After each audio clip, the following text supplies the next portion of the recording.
नमस्कार दोस्तों, आपका मेरे न्यूज चैनल में एक बार फिर से स्वागत है। केंद्रीय गृह मंत्री अमित शाह ने बुधवार को लोकसभा चुनाव सुधार पर चर्चा का जवाब दिया। अपने भाषण की शुरुआत में कहा कि चुनाव सुधार पर चर्चा से बीजेपी के लोग भागते नहीं। इस सदन पर विपक्ष के नेता राहुल गांधी अपनी सीट से खड़े हुए और शाह से कहा कि एसआईआर पर अपनी प्रेस कॉन्फ्रेंस पर डिबेट के लिए आपको चैलेंज करता हूं। इस दौरान दोनों के बीच तीखी बहस हुई।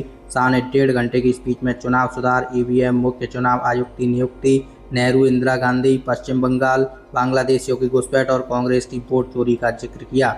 राहुल गांधी के लोकसभा में पूछे 3 सवालों का जवाब भी दिया। इस दौरान सदन में 7 से ज़्यादा बार हंगामा हुआ। आखिरकार कांग्रेस ने सदन से वॉकआउट कर दिया।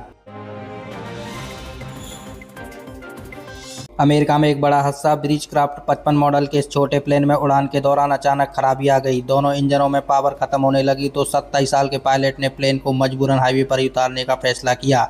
हाईवे पर ट्रैफिक था, इसलिए उतरते समय प्लेन का एक टोयोटा कैमरी कार से टकरा गया। कार को एक बुजुर्ग महिला चला रही थी, जो कि इस घटना में घायल हो गई। कार चला रही महिला को हादसे के बाद स्थानीय अस्पताल में भर्ती कराया गया।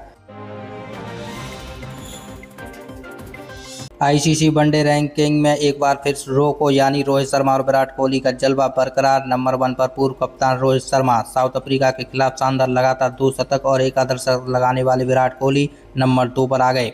आईसीसी ने बुधवार को वीकली रैंकिंग जारी की। साउथ अफ्रीका के खिलाफ 3 मैचों की वनडे सीरीज में 302 रन बनाकर play of the match series चुने गए विराट कोहली ने 2 स्थान की बढ़त हासिल की। रोहित उनसे सिर्फ 8 रेटिंग पॉइंट आगे। रोहित ने सीरीज में 140 रन बनाए थे। 10 नवंबर को दिल्ली में हुए ब्लास्ट के बाद संदिग्ध आतंकी जेल में, लेकिन खतरा भी टला नहीं। खुफिया जांच एजेंसियों से ऐसे डॉक्यूमेंट मिले जिससे डॉक्टर टेरर मॉड्यूल को लेकर 3 बड़ी बातें पता चली। पहली, आतंकी अब भी बड़ी घटना को अंजाम देने की फिराक में। जम्मू कश्मीर पुलिस के खुफिया विभाग से जारी अलर्ट में इसका खुलासा हुआ। ये अलर्ट दिल्ली ब्लास्ट के 3 दिन बाद 13 नवंबर को जारी किया गया। दूसरी बात, दिल्ली ब्लास्ट से ठीक एक दिन पहले 9 नवंबर को जम्मू कश्मीर पुलिस को पता चल गया था हमले को अंजाम देने वाला डॉक्टर उमर फरार है। उसके बाद भारी मात्रा में विस्फोटक भी है। ऐसे में अगर समय रहते उमर को वांटेड घोषित कर दिया गया होता तो पुलिस ने विस्फोटक की डिटेल जारी की होती तो दिल्ली ब्लास्ट रोका जा सकता था। पाकिस्तान की सेना मीडिया विंग ISPR के प्रवक्ता अहमद शरीफ चौधरी ने प्रेस ब्रीफिंग के दौरान एक महिला पत्रकार को आंख मारी। इस घटना का वीडियो सोशल मीडिया पर वायरल हो रहा। पत्रकार अब्बा कोमान ने चौधरी से पूछा था कि इमरान खान पर लगाए जा रहे आरोप जैसे राष्ट्रीय सुरक्षा खतरा, एंटी स्टेट और दिल्ली के इशारों पर काम करना पहले के आरोपों जैसे कैसे अलग है और क्या आगे कोई नई कार्रवाई की उम्मीद है। इस पर चौधरी ने तंज करते हुए कहा, एक चौथा पॉइंट जोड़ लें, वह इमरान खान एक जहनी मरीज है। यह कहते हुए उन्होंने मुस्कुराकर पत्रकार को आंख मारी, जिसके बाद सोशल मीडिया पर उनकी ट्रोलिंग शुरू हो गई। एक यूजर्स ने एक्स पर लिखा कि यह सब कैमरे के सामने हो रहा, पाकिस्तान में लोकतंत्र खत्म हो चुका। एक अन्य यूजर्स ने कहा, ये देश का मजाक बना चुका है। पूनावाला ने राहुल की यात्रा पर कहा, राहुल गांधी नॉन सीरियस नेता, लोग वर्क मोड में हैं, उनका वैकेशन मोड चल रहा। मुझे नहीं पता कि वो जर्मनी क्यों जा रहे। हो सकता है भारत के खिलाफ जहर उगलने जा रहे हों। वे छुट्टी मनाने और भारत को बदनाम करने के लिए विदेश जाते रहते हैं। भाजपा नेता शहजाद पूनावाला ने कहा, राहुल गांधी ने एक बार फिर साबित कर दिया कि वो LOP का मतलब लीडर ऑफ पर्यटन होता है।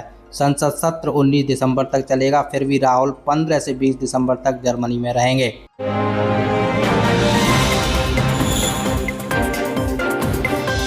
खिरदपुर में 50% से ज़्यादा आबादी मुस्लिम है। ये इलाका कोलकाता पोर्ट विधानसभा सीट में आता है, जहां TMC के फिरहाद हकीम विधायक हैं। खिरदपुर में बंगाली और हिंदी बोलने वाले मुस्लिम रहते हैं। यहीं सैयद सलीम मिले। वंदे मातरम के बारे में पूछने पर कहते हैं, इस गाने में कोई बुराई नहीं है, ये गीत देश का गर्व है।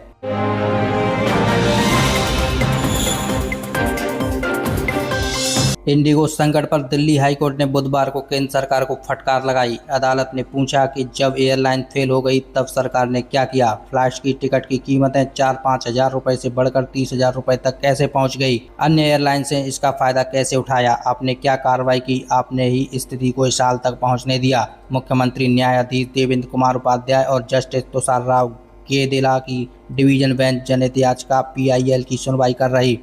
इसमें मांग की गई थी कि इंडिगो संकट की स्वतंत्र न्यायिक जांच की जाए और जिन लोगों की फ्लाइट रद्द हुई या जो एयरपोर्ट पर फंसे उन्हें मुआवजा भी दिया जाए।